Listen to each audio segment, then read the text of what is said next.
حق تقاته ولا تموتن الا وانتم مسلمون۔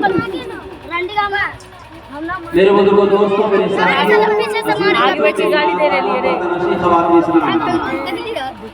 ایک عرصے کے بعد آپ کی بستی میں آنا ہوا ہے۔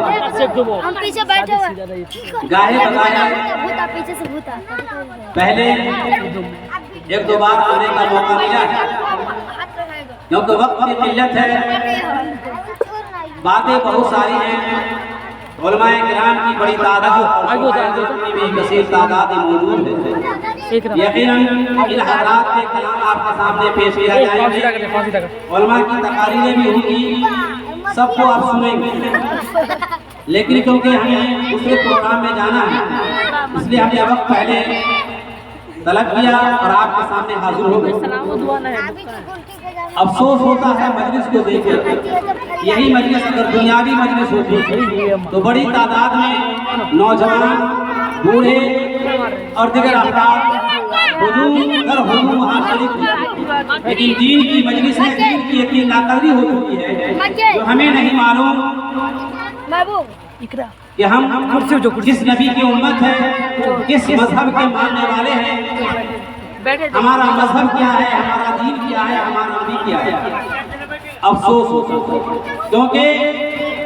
دین اسلام کو یا مذہب اسلام کو یا اس ایمان کو ہم نے یا ہمارے آباء و اجداد نے طلب نہیں کی، اس کے لیے ہم نے جتن یا کوشش یا محنت ہم نے نہیں کی، اس لیے دین اسلام کی، قرآن کریم کی، نبی کی عظمت کی ہمیں کوئی پرواہ، ہمیں کوئی فکر نہیں۔ جنہوں نے اسلام کو سیکھا ہے، اسلام کو پڑھ کر قبول کیا ہے، جنہوں نے قربانیاں دی ہیں، آج ان سے جا کر پوچھے۔ قرآن کریم کی ہم نے آیت پڑھی، کنتم خیر امت اخرجت للناس تأمرون بالمعروف وتنہون عن المنکر، کہ تم ایک بہترین امت ہو۔ آپ تاریخ کی روگردانی کریں، آپ کو اندازہ ہوگا، آپ کو علم ہوگا کہ نبی آخر الزمان جناب محمد عربی صلی اللہ تعالی علیہ وسلم کی بعثت سے پہلے بے شمار انبیاء کرام علیہ السلام اس دنیا میں تشریف لائے۔ حضرت آدم علیہ السلام، حضرت ابراہیم اور حضرت صالح علیہ السلام، حضرت زکریا اور حضرت نوح علیہ السلام، حضرت موسیٰ علیہ السلام، لیکن کسی نبی کی امت کو اللہ وحدہ لا شریک لہ نے بہترین امت کے لقب سے ملقب نہیں کیا۔ قربان جائیے نبی آخر الزمان جناب محمد عربی صلی اللہ علیہ وسلم کی ذات اقدس کہ نبی آخر الزمان جناب محمد عربی صلی اللہ علیہ وسلم کو ایک بہترین امت کے لقب سے ملقب کیا۔ اتنی عظیم امت ہے جس امت میں پیدا ہونے کے لیے انبیاء کرام علیہ السلام نے دعائیں کی۔ حضرت عیسیٰ علیہ السلام کے بارے میں آتا ہے کہ یہودیوں نے جب پھانسی دینے کا ارادہ کیا، یہی یہودی جو آج فلسطین پر، بیت المقدس پر اور وہاں کے غزہ کے مسلمانوں پر ظلم کی انتہا کر رہا ہے، یہ ناپاک قوم، یہ بدترین قوم، یہ ظالم قوم، جس کے بارے میں قرآن کریم میں اللہ سبحانہ وتعالی نے فرمایا غیر المغضوب علیہم ولا الضالین، یہ اللہ کی غضب اس پر نازل ہو، یہ بھٹکے ہوئے ہیں، یہ اللہ کا دھتکارے ہوئے ہیں۔ ایک موقع سے جب آپ تاریخ پڑھیں گے تو ہٹلر نے 7 لاکھ یہودیوں کو قتل کر دیا تھا۔ 7 لاکھ یہودیوں کو ہٹلر نے قتل کیا تھا۔ اس وقت کے لوگوں نے جو امن چاہتے تھے اور امن کے لوگوں نے اس وقت یہ احتجاج کیا تھا کہ ہٹلر بہت بڑا ظالم ہے، بہت بڑا خونخوار ہے، ایک انسانیت کو قتل کر دیا۔ من قتل نفس جمیعہ، جس نے ایک انسان کو قتل کیا گویا کہ پوری انسانیت کو اس نے قتل کر دیا۔ تو ہٹلر کو لوگوں نے بہت غلط برا بھلا کہا کہ ہٹلر نے 60 لاکھ یہودیوں کو قتل کر دیا، لیکن دوستو آج تجزیہ نگار علماء اور مفکرین اس بات پر متحد ہیں اور متفق ہیں کہ ہٹلر نے 60 لاکھ یہودیوں کو جو قتل کیا اس کا فیصلہ بہت بہتر اور بہت اچھا تھا۔ کاش اس وقت ہٹلر نے 200 یہودیوں کو زندہ چھوڑ دیا تھا، آج اس کو چھوڑا نہ ہوتا، آج فلسطین کے مسلمانوں پر، غزہ کے مسلمانوں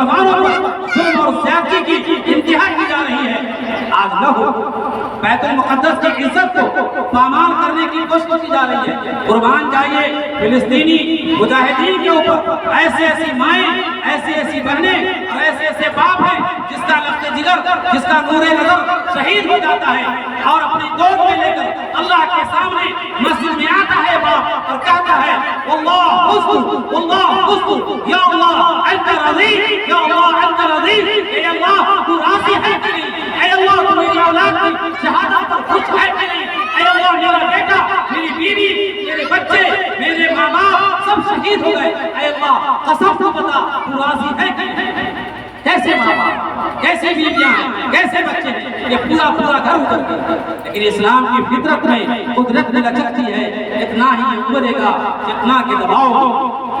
وہ مسلمان ہیں جو شہادت پر شہادت ہو رہی ہے، لیکن اپنی زمین، پاک ترین سرزمین کو اور بیت المقدس کو چھوڑنے کو تیار نہیں۔ کیسا ایمان؟ آج ایک ہم ہیں جو دینی مجلس میں بلایا جا رہا ہے، پکارا جا رہا ہے، لیکن ہمارے کانوں پر چھو تک نہیں دیتے۔ بہرحال میں یہ کہہ رہا تھا کنتم خیر امت اخرجت للناس تأمرون بالمعروف وتنہون عن المنکر، کہ تم ایک بہترین امت،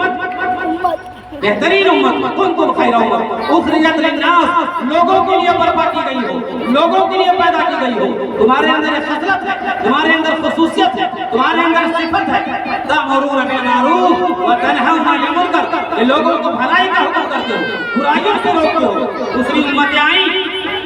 دوسری امتوں کے اندر یہ صفت، یہ خصلت، یہ نورانیت، یہ برکت، یہ طریقہ اس کے اندر نہیں تھا، یہ کام نہیں کرتے تھے۔ ایک انسان زناکاری کر رہا ہے، بدکاری کر رہا ہے، ظلم و زیادتی کر رہا ہے، لیکن اسی کے ساتھ اٹھنا بیٹھنا، اس کو روکنا یا اس کو منع کرنا اس امت کا فریضہ اور ذمہ داری نہیں، لیکن اس امت کی ذمہ داری ہے کہ بھلائی کا حکم کرنا ہے اور برائی سے روکنا ہے۔ من رأى منكم منكرا فليغيره بيده ومن لم يستطع فبلسانه ومن لم يستطع فبقلبه، کہ تم میں سے کوئی انسان اگر برائی کو دیکھتا ہے، زیادتی کو دیکھتا ہے، ننگا ناچ کو دیکھتا ہے، ڈیجے پیجے بجتا ہے اور ننگا ناچ ہوتا ہے، بے حیائی ہوتی ہے، بے شرمی ہوتی ہے، محلے میں ظلم اور زیادتی ہوتی ہے، کسی کی زمین ہڑپی جاتی ہے، کسی پر ظلم کیا جاتا ہے، کسی پر جو ہے ناانصافی، کسی کے خلاف ناانصافی کی جاتی ہے، تو ذمہ داروں کی ذمہ داری ہے، اہل علم کی ذمہ داری ہے، صلحہ کی ذمہ داری ہے، لیڈروں کی، مکھیا کی اور سرپنچ کی اور سرور آوردہ لوگوں کی ذمہ داری ہے کہ ظلم کو روکے۔ من رأى منکم منکرا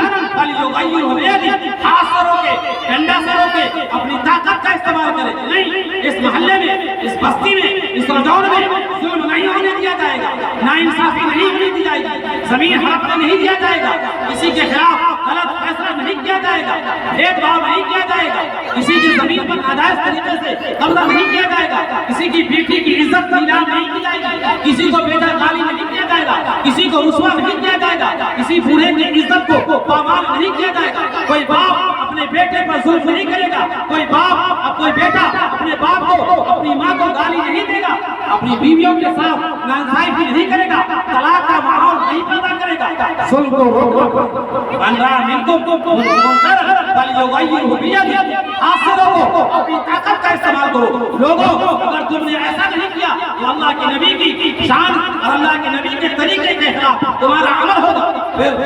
ناانصافی عام ہو جائے گی، ظلم عام ہو جائے گا، ناانصافیاں ہونے لگیں گی تو اللہ کا عذاب آنا شروع ہو جائے گا۔ من رأى منکم منکرا فلیغیرہ بیدہ، اگر ہاتھ سے روکنے کی صلاحیت نہیں ہے، طاقت نہیں ہے، تو زبان سے کہیں کہ بھائی کم از کم یہاں پر گناہ مت کرو، بھائی اس کے ساتھ ناانصافی نہیں کرو، بھائی گالی گلوچ مت کرو، زمین مت ہڑپو کسی کا، کسی کی بیوی بچوں کے ساتھ ظلم زیادتی مت کرو۔ زبان سے آپ برا کہیں اور اس کی بھی طاقت نہیں ہے تو دل میں برا مانے، اے اللہ یہ ظالم ہے، یہ گناہگار ہے، یہ بدترین انسان ہے، یہ معاشرے کو خراب کر رہا ہے، یہ معاشرے کو پراگندہ اور گندہ کر رہا ہے، اے اللہ میں اس سے پناہ مانگتا ہوں، اے اللہ تو ہمیں بچا لے، اے اللہ تو اس سے سمجھ لے۔ یہ آپ کی ذمہ داری ہے، ہر فرد کی ذمہ داری ہے، ایک مسجد کے امام کی، مدرسے کے مولوی کی ذمہ داری نہیں ہے، ہر فرد کی ذمہ داری ہے۔ آج کچھ بھی ہوتا ہے مسجد کے اندر، جس کی بیویوں کے پاس نہیں چلتی، اپنے گھروں میں نہیں چلتی، وہ امام کے پاس آتا ہے اور چلانا شروع کر دیتا ہے، امام صاحب یہ پنکھا کیسے چل رہا ہے،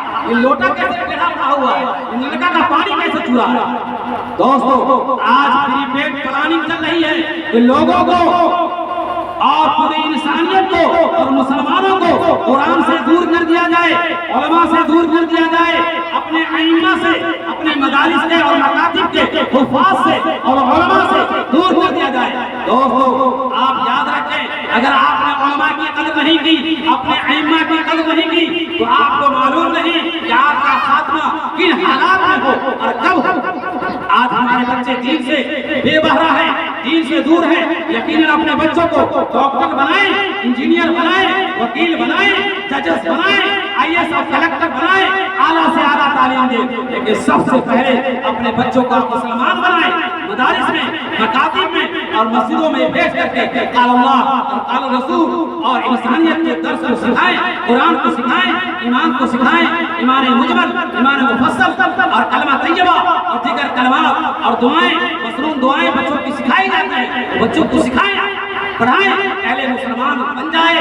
اللہ کو جاننے والا، نبی کو جاننے والا، قرآن سے محبت کرنے والا، نبی کی سنت سے محبت کرنے والا آپ کا بچہ بن جائے۔ یقیناً ہم اسکول میں آپ انگلش کی تعلیم دیں، آئی ایس بنائیں، سب کچھ بنائیں، لیکن سب سے پہلے آپ مسلمان بنائیں۔ بہرحال میں یہ کہہ رہا تھا کنتم خیر امۃ اخرجت للناس تأمرون بالمعروف وتنہون عن المنکر، کہ تم ایک بہترین امت ہو، لوگوں کو بھلائی کا حکم کرتے ہو اور برائی سے روکتے ہو۔ لیکن آج جو کہ ایمان کی ہمیں قدر نہیں، ایمان کی عظمت کا احساس نہیں، ہمیں معلوم نہیں، کیونکہ ہمارے باپ، ہمارے دادا، ہمارے لکڑدادا، ہمارے چھیڑدادا مسلمان تھے، ہم بھی مسلمان ہو گئے، ہمیں قرآن کی عظمت نہیں معلوم، ہمیں نبی کی شان اور نبی کی فضیلت اور نبی کی عظمت نہیں معلوم ہے، اس لیے آج اپنے آپ کو نہیں پہچانتے۔ آپ شہزادے ہیں، ایک شہزادے سے، ایک جس کو بہترین امت کہا گیا،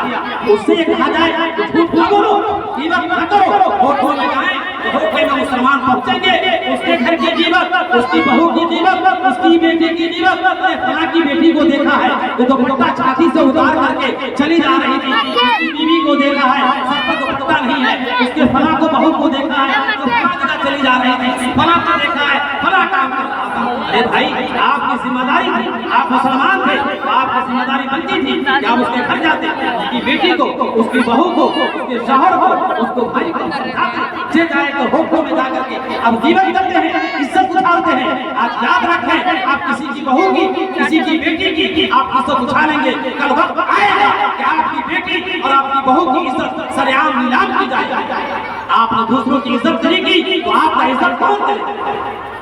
کرنا سیکھیں، اپنے مقام کو سمجھیں۔ میں یہ بتا رہا تھا کہ اتنا عظیم امت ہے، یہ اتنی عظیم امت ہے، اتنی بابرکت امت ہے کہ تمام امتوں کی سردار ہے۔ اس امت میں پیدا ہونے کے لیے انبیاء کرام علیہ السلام نے دعائیں کی۔ حضرت عیسیٰ علیہ السلام کے بارے میں آتا ہے، عیسیٰ علیہ السلام نے دعا کی، کہیں یہودی جب حضرت عیسیٰ علیہ السلام کو پھانسی دینے کے لیے آیا تو اللہ تعالیٰ نے حضرت عیسیٰ نے جو دعا کی تھی، اے اللہ مجھے نبی بنا کر کے جناب محمد عربی صلی اللہ علیہ وسلم امت میں پیدا کیا ہوگا، یہ میرے لیے زیادہ شرف کی بات ہوگی، کیونکہ حضرت عیسیٰ علیہ السلام نے اپنی کتاب انجیل میں پڑھا تھا، انجیل میں لکھا تھا کہ ایک امتی آنے والی ہے، ایک ایسے امت آنے والی ہے جناب محمد عربی صلی اللہ علیہ وسلم کی، جو تمام امتوں کی سردار ہوگی، اور اس نبی کی امت میں بعض ایسے لوگ ہوں گے جن کا مقام نبیوں کے برابر ہوگا۔ اللہ، یہ امت اتنی عظیم امت ہے، تمام امتوں کی سردار ہے۔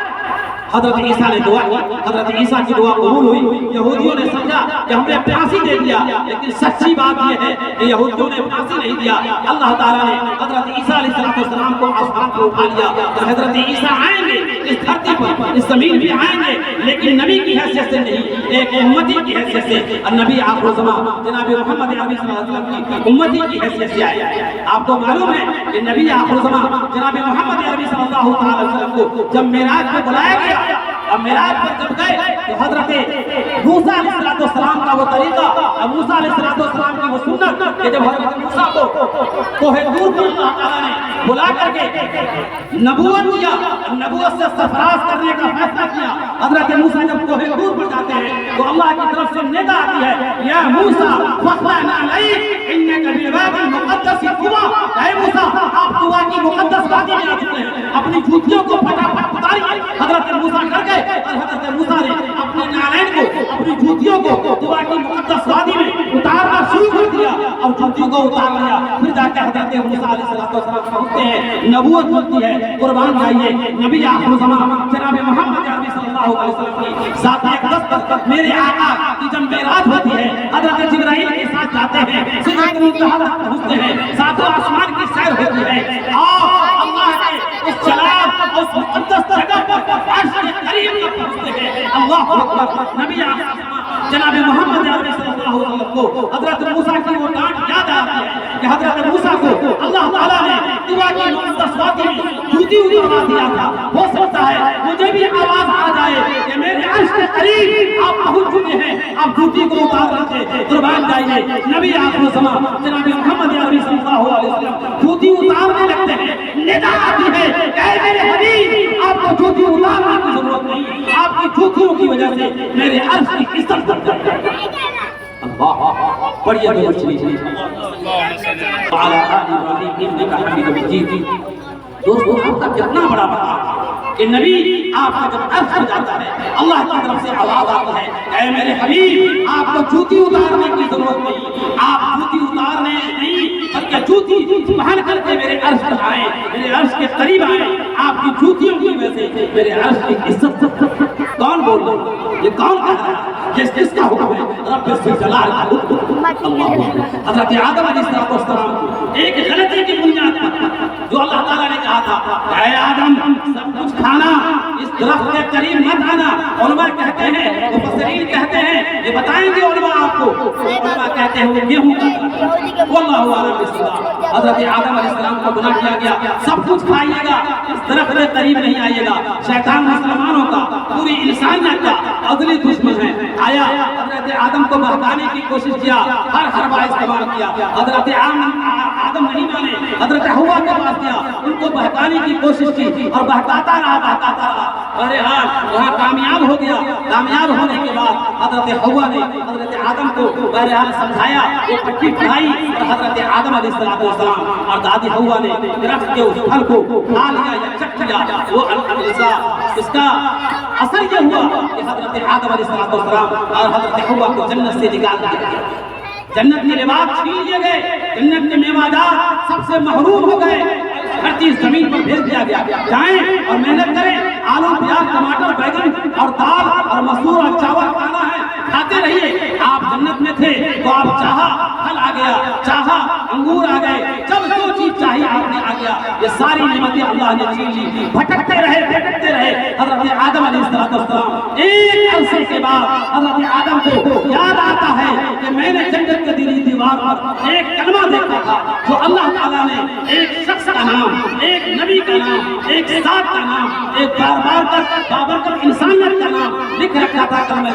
جنت کے در و دیوار پر، اور پائیوں پر لا الہ الا اللہ محمد رسول اللہ ہر طرف لکھا تھا جنت کے در و دیوار پر۔ کوئی کلمہ نہیں تھا لا الہ الا اللہ محمد رسول اللہ، لا الہ الا اللہ محمد رسول اللہ۔ قربان جائیے حضرت آدم علیہ السلام کو ایک عرصے کے بعد یاد آتا ہے کہ جنت کے دیوار پر ہم نے یہ کلمہ دیکھا تھا۔ اللہ کی دعائیں گویا ہوتے ہیں اور دعا کرتے ہیں کہ اللہ جس ذات کا نام، جس محمد کا نام تو نے اپنے نام کے ساتھ جنت کے در و دیوار پر جوڑ رکھا ہے، اسی ذات کی دعائیں اپنے گناہوں کی معافی مانگتے ہیں۔ اللہ اکبر، قربان جائیے اللہ کی عظمت، اللہ کی جلال جوش میں آتی ہے اور حضرت آدم علیہ السلام کی معافی ہو جاتی ہے۔ اتنی بڑی ذات، اتنی عظیم ذات کے آپ امتی، پھر بھی آپ کو آپ شہزادے ہیں، آپ تمام امتوں کی سردار ہیں،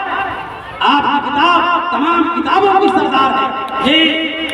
بے شمار کتابیں آئیں لیکن 4 مشہور کتابیں آئیں، توریت، زبور، انجیل اور اخیر میں قرآن کریم۔ تمام کتابوں کی سردار کی حیثیت سے بے شمار انبیاء کرام آئے، سب نبی کو کلمہ دیا گیا لا الہ الا اللہ، آدم صفی اللہ لا الہ الا اللہ، ابراہیم خلیل اللہ لا الہ الا اللہ، اسماعیل ذبیح اللہ لا الہ الا اللہ، موسیٰ کلیم اللہ لا الہ الا اللہ، عیسیٰ روح اللہ۔ لیکن قربان جائیے نبی آخر الزمان جناب محمد عربی صلی اللہ علیہ وسلم کی ذات اقدس پر کہ میرے حبیب کو جو کلمہ دیا گیا لا الہ الا اللہ محمد رسول اللہ، جو تمام نبیوں کی سردار، ہماری کتاب تمام کتابوں کی سردار۔ ایک مرتبہ شیخ عبدالعزیز محدث بغدادی رحمۃ اللہ علیہ جامع مسجد کے قریب ایک پڑھی رہتے تھے، ایک عیسائی پادری آیا اور مسلم نوجوان درمیان ایک چیلنج کر دیا کہ میری کتاب انجیل قرآن عظیم کے مقابلے میں زیادہ بابرکت، زیادہ متبرک، زیادہ عظیم سچی کتاب ہے قرآن کے مقابلے میں۔ نوجوان آپ ایسے نوجوان تھے، شمیم بھائی جیسے ہٹھے کھٹے نوجوان تھے، ان کے اندر جلال آ گیا لیکن جواب نہیں دے سکتے۔ شمیم بھائی پڑھتے پڑھتے چھوڑ دیے، ان کو جواب نہیں آیا، اپنے ساتھ بہت سارے ساتھیوں کو لیا شمیم بھائی نے اور پہنچے حضرت شیخ عبدالعزیز محدث دہلوی رحمۃ اللہ علیہ کے پاس۔ وہاں پہنچنے کے بعد حضرت کے سامنے کہتے ہیں کہ حضرت غضب ہو گیا، ملیا میٹ ہو گیا، غضب ہو گیا۔ حضرت نے کہا بتاؤ کیا بات ہے؟ شمیم بھائی گویا ہوئے ایک پادری آیا ہے، جامع مسجد کی سیڑھی پر چڑھا ہوا ہے، صحن میں کھڑا ہے، آگ جلانے کو کہا ہے اور کہا ہے کہ میری کتاب قرآن عظیم کے مقابلے میں زیادہ سچی اور زیادہ متبرک ہے، ہمارا دین زیادہ سچا ہے تمہارے مذہب اسلام کے مقابلے میں۔ اگر تجھے یقین نہیں ہے تو اپنی کتاب انجیل کو ہم بھی ڈالتے ہیں، تو اپنے قرآن کو بھی آگ میں ڈالو، جس کی کتاب بچ جائے گی اس کا دھرم، اس کی کتاب سچی مانی جائے گی۔ حضرت شیخ عبدالعزیز محدث دہلوی رحمۃ اللہ علیہ کو جلال آتا ہے، وہ آتے ہیں شیر بابر کی طرح اور جامع مسجد کی سیڑھیوں پر چڑھتے ہیں اور پادری کے پنجے کو پکڑتے ہیں اور پوچھتے ہیں کہ اے پادری بتا تیرا سوال کیا ہے؟ وہ پادری کہتا ہے کہ میرا سوال یہ ہے کہ میری کتاب انجیل آپ کے قرآن کے مقابلے میں زیادہ سچی ہے، زیادہ عظیم ہے، زیادہ متبرک ہے اور میرا دھرم عیسائیت زیادہ بہتر ہے آپ کے دھرم مذہب اسلام کے مقابلے میں۔ اگر آپ کو یقین نہیں ہے تو میں اپنی کتاب کو بھی آگ میں ڈالتا ہوں، اب اپنی کتاب قرآن کو بھی ڈالیے اور جس کی کتاب جل جائے گی اس کا دھرم جھوٹا ہوگا۔ اللہ، ایک بڑا چیلنج تھا۔ حضرت شیخ عبدالعزیز محدث دہلوی رحمۃ اللہ علیہ نے کہا کہ آگ کو اور جلایا جائے، آگ کو نہ لگایا بجائے اور جلایا جائے۔ آگ کے شعلے جب بھڑکنے لگتے ہیں تو حضرت شیخ عبدالعزیز محدث دہلوی رحمۃ اللہ علیہ عیسائی کے بازو کو پکڑتے ہیں اور کہتے ہیں کہ اے پادری انجیل کو پرے ڈالو۔ ہے کہ آگ میں اگر ہم ڈالتے تو یہ کتاب نہیں جلتی، آپ قرآن کو ڈالتے قرآن جل جاتا، نعوذ باللہ من ذالک، تو اس فیصلہ ہو جاتا یہ قرآن جھوٹا ہے، نعوذ باللہ من ذالک۔ حضرت شیخ عبدالعزیز محدث دہلوی رحمۃ اللہ علیہ نے کہا وصبغۃ اللہ ومن احسن من اللہ صبغہ، کہ اللہ کا رنگ ہے اور اللہ کے رنگ سے زیادہ بہتر رنگ کس کا ہو سکتا ہے؟ اے مسلمانوں قربان جاؤ، تمہارے اوپر اللہ کا رنگ چڑھا ہوا ہے، تمہارے اوپر نبی کے کلمہ کا ایمان اور نبی کے کلمہ کا جوش تمہارے اوپر چڑھا ہوا ہے، تمہارے اوپر رنگ چڑھا ہوا ہے ایسا جو اللہ کا رنگ ہے، نبی کا رنگ ہے، تم کو جہنم کی آگ نہیں جلا سکتی ہے، بشرط ہے کہ تمہارا خاتمہ ایمان پر ہو، بشرط ہے کہ تمہارا خاتمہ اسلام پر ہو، بشرط ہے کہ تمہارا خاتمہ کلمہ طیبہ لا الہ الا اللہ محمد رسول اللہ پر ہو، کیونکہ وقت بہت زیادہ ہو چکا ہے، اذان بھی ہو چکی ہے، نماز ہونی ہے، نماز کے بعد انشاءاللہ باضابطہ پھر پروگرام ہوگا، ہمیں باہر جانا ہے، پھر انشاءاللہ کبھی موقع ملا خورشید بھائی نے پھر بلایا یا شریف بھائی نے پھر یاد کیا تو انشاءاللہ نبی آخر الزمان جناب محمد عربی صلی اللہ علیہ وسلم کی سنت کی وہ کڑی جو باقی رہ گئی ہے، اس کے بقیہ حصہ کو انشاءاللہ پھر آپ کے سامنے رکھا جائے گا۔ اللہ تعالیٰ ہمیں نبی سے صحیح عشق، سچا عشق اور سچی محبت کرنے کی توفیق نصیب فرمائے، نبی کی ایک ایک سنت کو زندہ کرنے کی توفیق نصیب فرمائے اور قرآن سے صحیح عشق اور صحیح محبت نصیب فرمائے، آمین ثم آمین، وآخر دعوانا الحمدللہ رب العالمین۔